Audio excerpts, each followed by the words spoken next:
Everyone, कैसे हैं आप लोग। आई होप सो आप सब ठीक होंगे।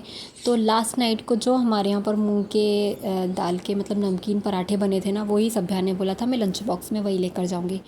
तो बस वही पराठे मैंने बना दिए थे, उसमें सॉस का रोल बनाकर उसे रख दिया था। इस तरह से खाने में ईजी रहेंगे। और साथ ही उसने बोला था मम्मा मुझे मैंगो रख देना, तो इस तरह से एक छोटा वाला फोक और मैंगो भी उसे ना मैंने कट कर कर रख दिए थे छोटे वाले जो टिफ़िन में। और साथ ही ना अब मैं बिल्कुल आपसे नहा वहा कर पूरा काम करने के बाद में जो अपना डेली रूटीन का होता है उसके बाद, क्योंकि आज ना हमारे यहाँ पर तिथि थी पर दादाजी की, और मैं बिल्कुल भूल गई थी। मम्मी ने आकर बोला तो मैं बस जल्दी से नहाई और फिर किचन में आ गई थी। तो बस इसके लिए सबसे पहले मैंने पूड़ियाँ बनाई, क्योंकि पहले निकलती है गाय की रोटी, उसके बाद ही फिर कुछ भी काम होता है। तो बस मम्मी भी लग गए थे मेरे साथ में किचन में, क्योंकि एकादशी भी थी और हमारे पास रात का थोड़ा सा खाना बचा हुआ भी था। मैंगो जूस वगैरह तो वैसे भी बनने ही वाला था, तो मम्मी ने बोला था कि हम लोगों के लिए कुछ मत बनाना। तो ऐसे दाल सब्ज़ी कुछ नहीं बनाना था, बट फिर तिथि का हुआ तो मम्मी ने फटाफट आलू की सब्ज़ी बनाई और मूंग दाल के भजिए बनाए, बेसन के, आप जिस भी चीज़ के भजिए बनाना चाहो बना सकते हो। और बस इस तरह से बुढ़िया वगैरह बनाकर हम फ्री हुए। और फिर मैंने हाथ ही साथ ना जब ये सब काम से फ्री हो गई थी और थोड़ा सा टाइम था धूप वगैरह देने में, तो मैंने सबके खाने के लिए रोटी भी बना ली थी, क्योंकि सब लोग ना पूड़ी नहीं खाते। तो फिर थोड़ी सी मैंने रोटी भी बना ली थी, क्योंकि सिर्फ खाली पूड़ी खाने से तो पेट किसी का नहीं भरता, कोई पसंद भी नहीं करता। और सब्जियां भी आई थी, पापा सब्ज़ी लेकर आए थे, तो वो भी मैंने ना वॉश कर कर रख दी थी मम्मी ने, तो वो मैं हटा रही थी वहाँ से प्लेटफॉर्म क्लीन करने के लिए। करीब ना 11:30 बज गई है और आज मेरे परदादा जी की तिथि, मतलब परदादा ससुर जी की तिथि है। और मैं तो सच में सीरियसली भूल गई थी 11 की है। तो मैं अब ये कंडे की धुनी देते हैं की धूप देते हैं उसकी तैयारी करें। खाना हम लोगों ने फटाफट से बनाया। मम्मी को याद था, मम्मी ने मुझसे बोला, रात को नहीं बोला उन्हें, नहीं तो मैं उस हिसाब से तैयारी करती, क्योंकि आज ना मेरे पेट में पता नहीं क्यों अजीब सा दर्द हो रहा था सुबह से। तो मैं सभ्या के स्कूल जाने के बाद ना थोड़ी देर लेट गई थी, तो मेरी नींद लग गई। तो मैं 9 बजे के लगभग उठी, फिर वही काना को रेडी वेडी करके नीचे भेजा और फिर मैं अपना वही रूटीन काम में लग गई। तब मम्मी जब ऊपर आए ना तब बोले कि आज तिथि है। तो वैसे मुझे याद रहता है, बट ये वाली जो तिथि है ना, बस ये 11 की वजह से कन्फ्यूज़न में रहता है कि ये वाली 11 है कि इसके बाद वाली 11 है। बस इस चक्कर में हम थोड़ा सा हो गया। वैसे टाइम से हम लोग 11 11:30 के लगभग ही गाय की रोटी और जो धूप देते वो देते। तो वैसे मैं कंधे कर रही हूँ, नीचे तैयारी कर ली है मम्मी ने, दादी ने धुनी देने की। फटाफट खाना बनाया, फलहार भी बनाना था, तो वो हम बाद में बनाएंगे। अब बस मैं तैयारी करके जाती हूँ नीचे। तो बस हम चलते हैं नीचे।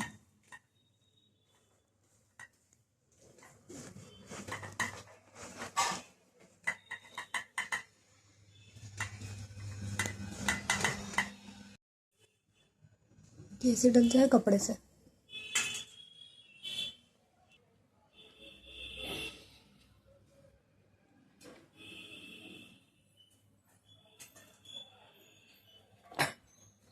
तो सबसे पहले ना पापा ने पूजा की, मतलब जो भी होता है वो सब कुछ किया, दिया विया लगाया। और इस तरह से ना 5 जगह पर हमारे यहाँ पर रोटी निकाली जाती है। एक होती है गाय की, कौवे की और चींटियों की और अतिथि की और कुत्ते की। इस तरह से 5 जगह रोटी निकाली जाती है और फिर पानी फेरा जाता है, भोग लगाया जाता है।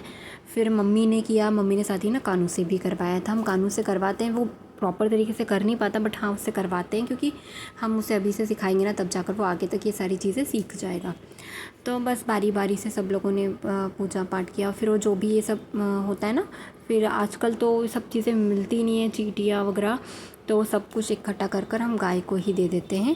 फिर इसके बाद ना पापा चले गए थे नीचे, फिर पापा ने इनको भेजा तो इन्होंने भी किया। जब तक ये आने वाले थे तो वेट नहीं करवाते हैं, धूप देने के बाद में देर नहीं लगाते हैं। तो फिर जब मैंने की, फिर इन्होंने की, इस तरह से हमने ना पूजा कंप्लीट की। फिर क्या हुआ, सब लोगों का लंच वगैरह कंप्लीट हो गया था, तो फिर मैंने दादी को बुलाया 1 बजे के करीब और फिर अपना फलहार बनाया। तो फलहार में ना फलहारी आटे की मैं रोटी और फिक्की लौकी की सब्ज़ी बनाई थी, आमरस था ही। और वो बनाकर सबसे पहले भगवान जी को भोग लगाया। जिस दिन हमारा फास्ट होता है ना, उस दिन हम भगवान जी को भी फलहारी खाने का ही, थाली का ही भोग लगाते हैं। तो बस उसके बाद दादी को फलाहार करवाया, इतनी देर में मेरी भी रोटियां बन गई थी, फिर मैंने भी फलाहार किया और फिर मैं सो गई थी थोड़ी देर।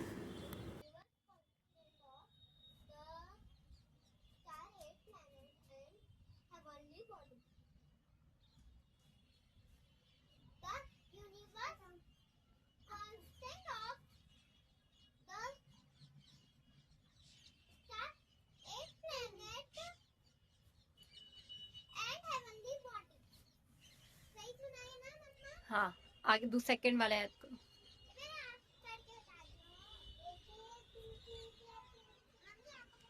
मैं ना रूम में नीचे सभ्या को पढ़ाई करवा रही थी, या शाम के समय में उसे पढ़ाती हूँ।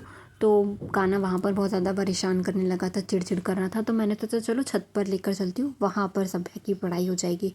बट ना ऊपर आने के बाद भी उसने ना थोड़ी देर तो उसे पढ़ाई करने दी, बट उसके बाद ना वो स्टार्ट हो गया था परेशान करना। उसे उसकी नोटबुक चाहिए होती है, पेंसिल चाहिए होती है, उसकी जो बुक्स होती हैं वो चाहिए होती है।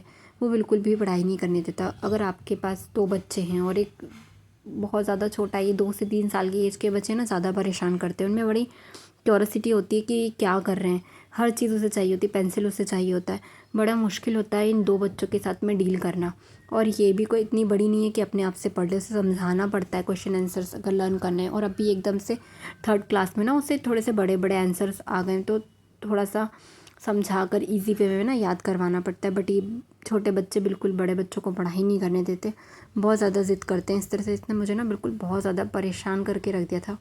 जैसे तैसे मैंने उसे पढ़ाया। फिर अब मैं डायरेक्ट मिल रही हूँ आपको। सब लोगों का डिनर हो गया था। उसके बाद 9 के लगभग समय हो रहा था।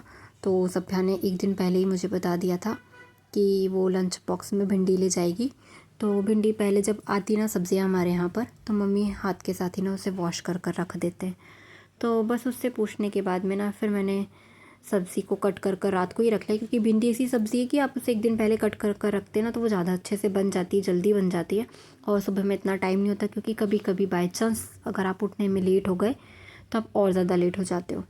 तो बस ये सब कर रही थी। और आज कान्हा ना मम्मी के साथ चला गया था मंदिर, तो मैं थोड़ा सा फ्री भी थी। और सभ्या तो इस समय तक सो चुकी थी। उसे 8:30 के लगभग ना मैं सुला देती हूँ, क्योंकि फिर काफ़ी लंबा टाइम हो जाता है। नींद भी पूरी होना ज़रूरी है बच्चों की, 8 से 10 घंटे की। सडनली ना इन्होंने बोला कि मुझे तो कल हीना अप्लाई कर देना, और तो मेरे पास तो हीना ख़त्म हो गई थी। तो फिर ये मार्केट गए, हीना लेकर आए और साथ ही ना कॉफ़ी भी लेकर आए, क्योंकि मेरे पास जो कॉफ़ीज़ थी ना वो ख़त्म हो गई थी। और वैसे हम जार ले आते हैं, बट बारिश में ना जार जम जाता है, तो इस चक्कर में पाउच ले आते हैं। और फिर बस मैंने इसमें कुछ भी ज़्यादा ऐड नहीं किया, हीना और कॉफ़ी ऐड कर रही ना उसका स्मूथ सा पेस्ट बनाकर मैंने ओवरनाइट सोक करने के लिए छोड़ दिया था। वैसे एकदम से अगर पहले से ऐसा कुछ होता है ना, तो मैं चाय पत्ती का पानी वगैरह बॉईल कर लेती हूँ, उसमें आंवला ऐड कर देती हूँ। बस इतना सब किया ही था। और फिर इसके थोड़ी देर बाद ना कान्हा आ गया था मंदिर से। और फिर वो पर ऊपर नहीं आया था, वो नीचे ही खेल रहा था दादू के पास। और दूसरी तरफ ना दूध भी बॉईल होने रख दिया था, क्योंकि कान्हा आकर ना दूध तो ज़रूर पीता है। और इसके बाद पान लेकर आए थे ये एक दिन पहले, तो वो खाया नहीं था किसी ने, तो फिर उसको कान्हा को पान खिलाया। तो उसे बड़ा पसंद है पान खाना। तो वैसे बस इसी के साथ में हमारा पूरा दिन निकल गया। और आज का व्लॉग यहीं पर एंड करते हैं। तो चलिए, अगर आपको वीडियो पसंद आता है तो प्लीज़ आप हमारे चैनल को लाइक शेयर एंड सब्सक्राइब ज़रूर कीजिएगा। धन्यवाद।